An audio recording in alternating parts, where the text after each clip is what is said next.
Halo teman-teman semua, jumpa lagi dengan saya, Mary Larasati. Kali ini kita akan membahas materi kita, masih seputar matematika tentunya ya. Materi kita yaitu identitas trigonometri. Nah, biasanya materi ini kalian akan dapatkan itu di kelas 10, atau kita akan perdalam juga sebenarnya materi ini di kelas 11 matematika peminatan ya. Oke, langsung saja, apa sih identitas trigonometri itu? Nah, kalau kalian mendengar kata identitas, itu kan pasti ada hubungannya sama kayak jati diri gitu kan ya. Nah, ternyata trigonometri ini juga punya rumus yang dasar, rumus yang mendasari dia, jati dirinya dia. Nah, sebenarnya rumusnya itu hanya ada satu, teman-teman. Nah, apa itu rumus identitas trigonometri? Hanya ada satu ini saja. Kosinus kuadrat theta ditambah sinus kuadrat theta hasilnya sama dengan 1. Ya, kamu bisa ganti sebenarnya tetanya ini dengan alfa, dengan x dan sebagainya gitu ya, terserah kalian.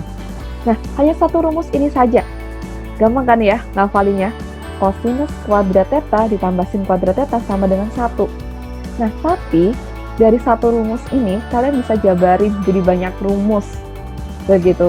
Inilah keunggulan trigonometri ya. Satu rumus bisa jadi banyak rumus. Nah, bagaimana sih cara mendapatkan banyak rumusnya itu tadi? Ini dia. Rumus yang pertama tadi, kedua ruas kamu bagi sama cos kuadrat. Kenapa kamu baginya sama cos kuadrat? Ya biar ada sesuatu yang bisa disederhanakan.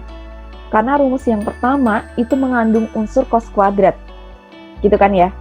Nah, kalau rumus yang pertama kamu bagi sama cos kuadrat theta. Oke, yang ruas kiri dulu. Cos kuadrat theta dibagi cos kuadrat theta. Dibagi sama sesuatu yang sama. Hasilnya 1. Sinus kuadrat theta dibagi kosinus kuadrat theta. Ingat, sin per cos itu apa? Tangen. Iya kan? Ada kuadratnya, berarti tinggal tangen kuadrat theta.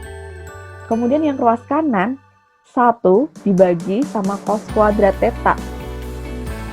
Seperkos. Apa sih seperkos? Rumus kebalikan ya. Seperkos itu adalah sekan kuadrat theta. Materi waktu kelas 10 juga. Begitu.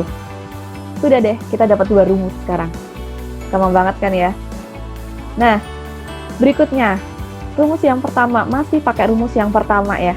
Rumus yang pertama, kita bagi sama sinus kuadrat theta. Karena di situ juga ada unsur sinus kuadrat theta kan ya. Bagilah dengan sinus kuadrat theta. Kosinus kuadrat theta kamu bagi sama sinus kuadrat theta. Cos per sin. Apa cos per sin? Kotangen kuadrat theta. Kemudian sinus kuadrat theta kamu bagi juga sama sinus kuadrat theta. Sin per sin. Unsur yang sama kan ya, atas bawah. Hasilnya adalah 1. Ruas kanan sekarang. 1 dibagi sinus kuadrat theta. Sepersin. Apa sih sepersin? Kosekan. Kosekan kuadrat theta. Dari satu rumus kita punya 3 rumus sekarang.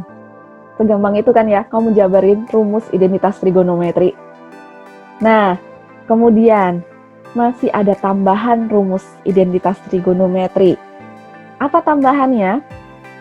Kalian ingat ya, kalau ada sinus theta dikalikan sama kosekan theta, itu hasilnya adalah 1. Kok bisa hasilnya 1? Ingat teman-teman, kosekan theta itu apa sih? Kosekan itu kan kebalikannya sin ya, sepersin. Berarti kalau sinus dikalikan sepersinus, ada sesuatu yang bisa disederhanakan kan ya? Hasilnya tinggal 1. Begitu. Begitu juga sama kosinus theta dikalikan sekan theta sama dengan 1 juga. Kok bisa? Ingat, sekan itu apa? Sekan itu adalah seperkos. Nah, berarti kosinus theta dikalikan seperkosinus theta, hasilnya berapa? Ya saling mensederhanakan ya. Atas sama bawahnya hasilnya 1 juga. Berikutnya juga, kalau kita punya rumus tangen theta dikalikan kotangen theta, itu sama dengan 1. Karena kotangen theta itu kan sepertangen.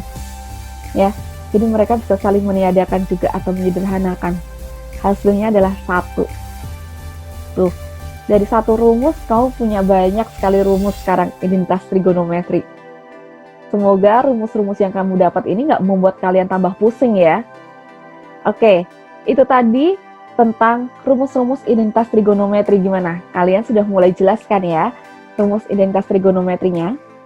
Nah, di video berikutnya, Ibu akan membahas contoh soal yang berhubungan tentang pembuktian rumus menggunakan identitas trigonometri. Jadi, tetap tunggu ya video berikutnya dan jangan lupa untuk like dan subscribe video Ibu. Begitu. Terima kasih teman-teman. Sampai jumpa di video selanjutnya.